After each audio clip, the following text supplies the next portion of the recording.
My guest today is Jay Tower. Jay, how are you? Good. How are you, David? I'm doing great. I'm having fun here at the Chicago Code Camp. How about you? Awesome. Second year in a row. Love this event. You gave a talk this morning, right? I did, yes. On what?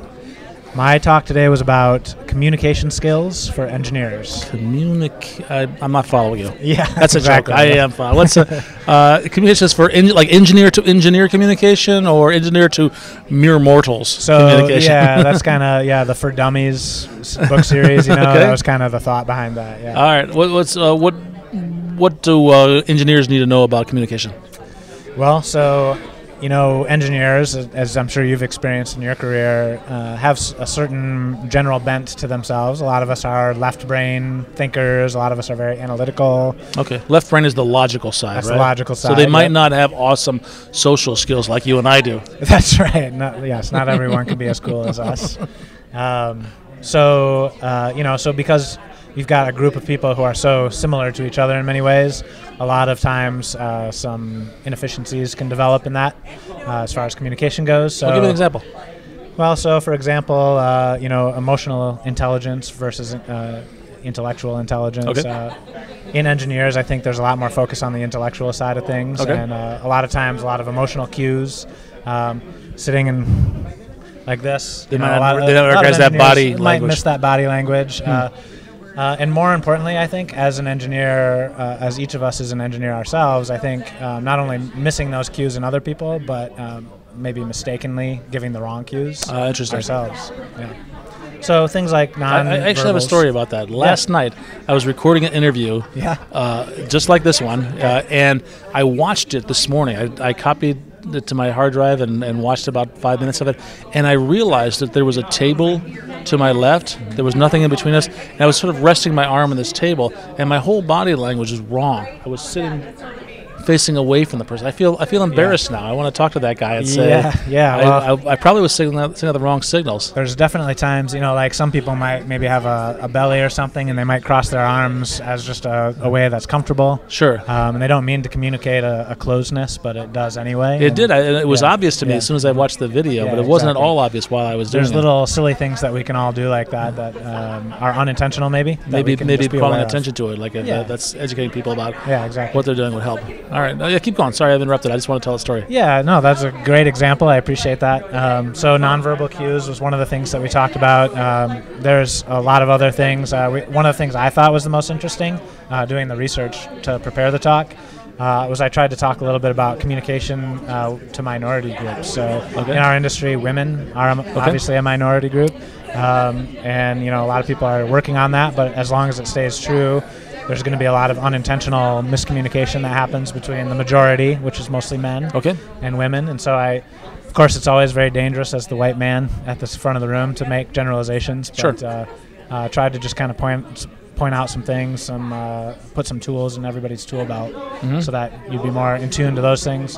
And then another one is, Sure. I'm sure we've both known a lot of people over the years that are on the spectrum, the autism, Asperger's spectrum. I'm learning recently that there are a lot of people that I didn't realize were Yeah. that are. Yeah, and I think once you start to see those patterns, of course, you don't want to get into a habit of diagnosing everybody you see with different things, but once you start meeting people and realizing that there are certain people that might be on the spectrum, or certain people tell you they are, it can be really helpful to have a set of That's tools. what's happening. People are less shy about telling me. I think it's a lot less stigmatized than it has been in the past. Yeah, and I think there's a lot of people on the spectrum in engineering specifically. Because introverts can thrive in this industry. You don't have to. Yeah, the traits deal with of someone on the spectrum a lot of them are benefits in I see. engineering.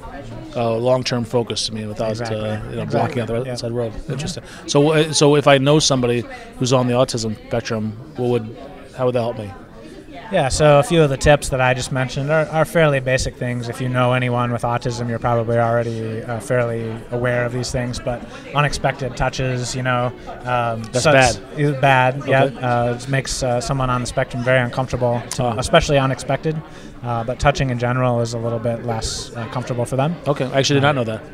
Eye contact is another one. They'll have a lot less eye contact than someone in the more general population would. Okay, so it's more about accepting that, as opposed to they're not. Yeah. It's not bad to have eye contact or to attempt eye contact. Yeah, exactly. And I talked about, in other parts of the talk, I talked about how important eye contact is if you can work on that, regardless of your own background, Sure. Yeah, that's something. Nobody taught me that as a kid. I learned that as an adult. Yep. There's a lot of cues like that. I don't know if people are born knowing that eye contact is important. Right. I talked about how when you're on the phone, that you can't nod, and have the other person see that. Right. That you're listening or paying attention or enjoying what they're saying and right. and participating. And so that yes and mm-hmm and oh, okay type of comments that you can just throw in without interrupting the other person. I see. Become sort of a verbal nod, if you will, on the phone. Yeah, that's it. I caught that. Cool. What else? Let's see. What else did we talk about? We talked about what I consider sort of the hierarchy of different communication media. So, for example, face-to-face communication like this, being sort of at the top of the pyramid, the most rich communication. There's a lot of nonverbal communication hear, going on. You can see, you can even touch if you. Our brains evolved, to communicate with each other face to face. The handshake is a way of saying old-fashioned way of saying I don't have a weapon in my dominant hand, and so that face-to-face communication is you can't overcome that fact that our brains are made to do that. Okay. And anytime you separate yourself from that phone, email, SMS, whatever it is, you're giving up a lot of what your brain is kind of used to as part of the whole richness of communication. Oh, sure. Yeah, I've noticed that I'll read an email and I tend to read things that may or may not be in there. It's hard to know what There's the a lot intent of filling in of blanks that happens that may or may not have been intended by the sender. And so we talked about how there's sort of that hierarchy and to prefer the more rich communication media over the other ones whenever you can. Yeah, it's not always possible, especially in our connected world. Yeah, my team that I work with is distributed all over the world, and so obviously face-to-face is a luxury for us. So how do you deal with that? How do you overcome that? So it's a small thing, but online meetings with video, surprisingly, makes a huge difference over just a disembodied voice, a phone call type of a conversation.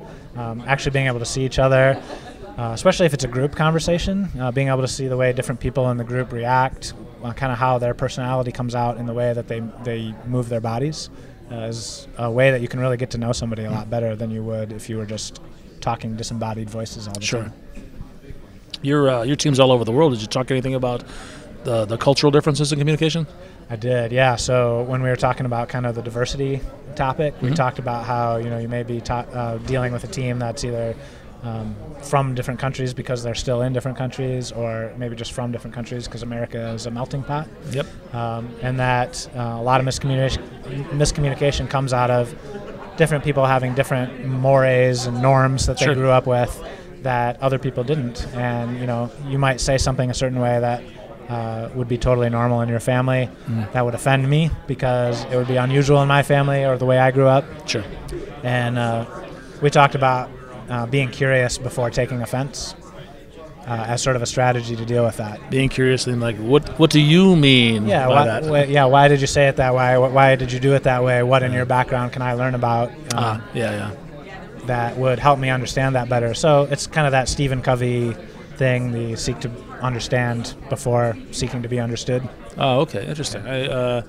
Some of it is just people like you and I are both white males from the upper Midwest, I think, and yet we still have we still have different families, and so we grew up with some different values and different communication models. Even but brothers and sisters sometimes. Absolutely, But then now we're in this world where we're talking to people from India, for example. It's really common in the IT world. And the one thing I've noticed, I just learned this recently, is that when they're listening, they don't quite do this, but they turn their head side to side. Yes. Is it this is how it goes, right? Yeah. And that just sort of means they're listening. Yep. But it means no in our culture. Right. It means I am disagreeing with you. It's a totally different nonverbal signal. Yeah. And it took me a long time to learn that. You and I got to know each other at a conference in Eastern Europe. I'm going back. Yes, where they shake their head like this for yes and like this for no. So yeah, exactly. That really threw me off. Excellent. Anything we missed? No, I think that covers the bases. Good stuff. Are you? This is a new talk. I haven't heard you mention. Yeah, this is the first time I did it today. Oh, so how did it go? I thought it went great. Excellent. Is you heard a lot of nonverbal communication from the audience? See a lot of cues coming back. Funny thing happened at the end. I was packing up, and and someone came up to talk to me, and we talked for about 15 minutes, and then I started packing up again while we were talking.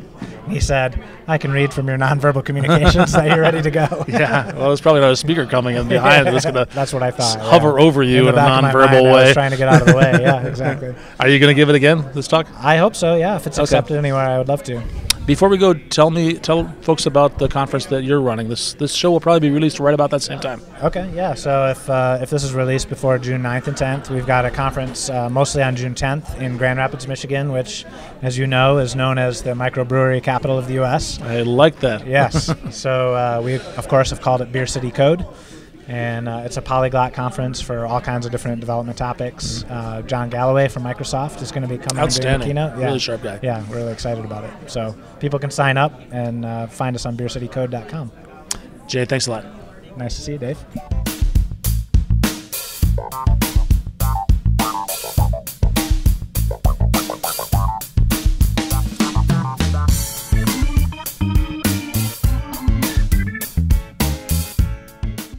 I love making new friends at events like this around technology.